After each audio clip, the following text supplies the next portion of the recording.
Welcome to DVSK lectures. In today's lecture, we are going to discuss about documents required to apply for Comet K 2025. So Comet K 2025కి apply చేయడానికి కావాల్సిన documents ఈ వీడియోలో క్లియర్గా అయితే discuss చేద్దామండి. ఎవరైనా మన ఛానల్ కానీ ఫస్ట్ టైం కానీ చూస్తుంటే సబ్స్క్రైబ్ చేసుకోండి. అదేవిధంగా ఈ వీడియోని లైక్ చేసి షేర్ చేయండి so that some of your friends would get benefited. మీరు కన్నా షేర్ చేస్తే ఎక్కువ మందికి యూజ్ అవుతుంది, ఎందుకంటే కామెట్ కే గురించి చాలామంది తెలుగు పిల్లలకైతే తెలియదు. సో ఎవరికైనా కానీ కాలేజ్ బ్రాంచ్ ఆప్టిమైజేషన్ కావాలనుకుంటే దానికోసము కౌన్సిలింగ్ గైడెన్స్ మెంబర్షిప్ అయితే తీసుకోవచ్చండి. మీరు కౌన్సిలింగ్ గైడెన్స్ మెంబర్షిప్ కానీ తీసుకున్నారంటే ఫోన్ కాల్స్ ద్వారా, వాట్సాప్ ద్వారా, లైవ్ సెషన్స్ ద్వారా కాలేజ్ బ్రాంచ్ ఆప్టిమైజేషన్ కోసం గైడెన్స్ అయితే ఇవ్వడం జరుగుతుందండి. దీనికోసం డివిఎస్కే లెక్చర్స్ యాప్ అయితే డౌన్లోడ్ చేసుకోండి. సో చాలామంది ఫోన్ నెంబర్ అయితే అడుగుతున్నారండి. సో ఫోన్ నెంబర్ అయితే అందరికీ ఇవ్వడం జరగదు.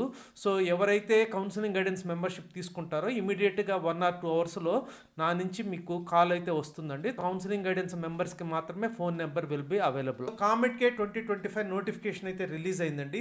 సో కామెట్ కే గురించి చాలామంది తెలుగు పిల్లలకైతే తెలియదండి. సో ఎవరికైనా కానీ ఈ కామెట్ కే గురించి తెలియకపోతే మన ఛానల్లో దాదాపు 80 వీడియోస్ ఉన్నాయండి. ఆ వీడియోస్ కానీ చూస్తే మీకు కొంత క్లారిటీ అయితే వస్తుంది. సో ప్రతి ఇంటర్మీడియట్ స్టూడెంటు కంపల్సరీగా అప్లై చేయవలసిన one of the top exams after JEE main వచ్చేకి కామెట్ కే అండి. సో దీని ద్వారా ఎలా చేరచ్చు, టాప్ కాలేజెస్ ఏవి, ఫీజు ఎంత ఉంటుంది, అప్లికేషన్ ఫీ ఎంత, కంప్లీట్ డీటెయిల్స్ కోసం మన ఛానల్లో ప్లేలిస్ట్ ఉంది. కనుక వివరాలకు కానీ వెళ్ళామంటే so documents required to apply Comet K 2025 అయితే చూద్దామండి. సో ఆల్రెడీ ప్రీవియస్ వీడియో ఎవరైనా చూడకుండా ఉంటే ముందు ఈ వీడియో చూస్తే మొత్తం నోటిఫికేషన్ డీటెయిల్స్ అయితే వస్తాయి. ఈ వీడియోలో ఏ డాక్యుమెంట్స్, వాటి సైజ్ ఎంత, ఆ వివరాలు అయితే చూద్దామండి. ఫస్ట్ స్టూడెంట్ యొక్క ఫోటోగ్రాఫ్ ఉండాలండి.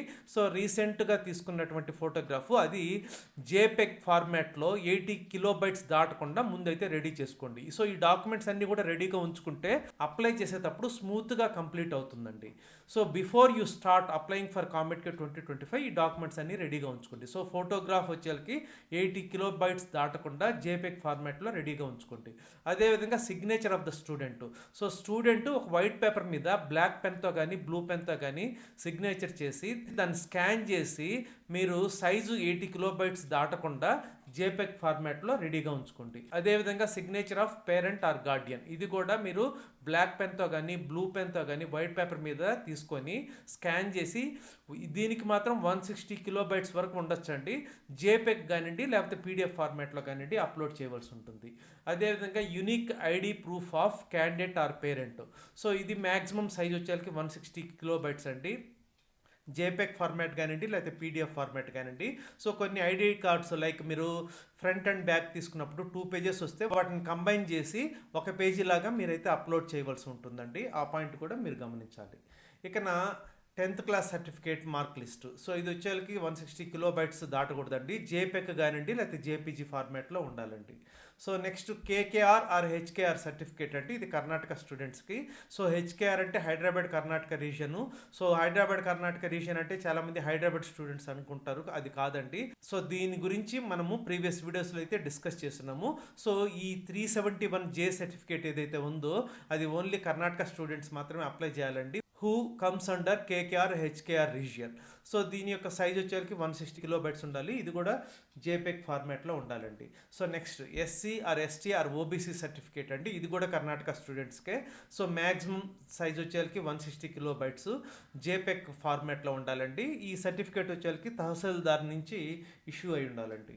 So next Karnataka domicile certificate అండి. ఇది కూడా కర్ణాటక స్టూడెంట్స్కే. మ్యాక్సిమం ఫైల్ సైజ్ వచ్చేసరికి 160 KB అండి. జేపెగ్ ఫార్మాట్లో ఉండాలండి. కర్ణాటక స్టూడెంట్స్ అనే కూడా ఈ సర్టిఫికేట్ అందరూ అప్లై చేయాల్సిన అవసరం లేదు. ఎవరైతే 45% ఇంటర్మీడియట్ MPCలో లేదో వాళ్ళకి 40% తోటి కూడా అలౌ చేస్తారు. సో ఆ 45% లేని వాళ్ళు మాత్రం అప్లై చేస్తే సరిపోతుందండి. Claim lower eligibility norms.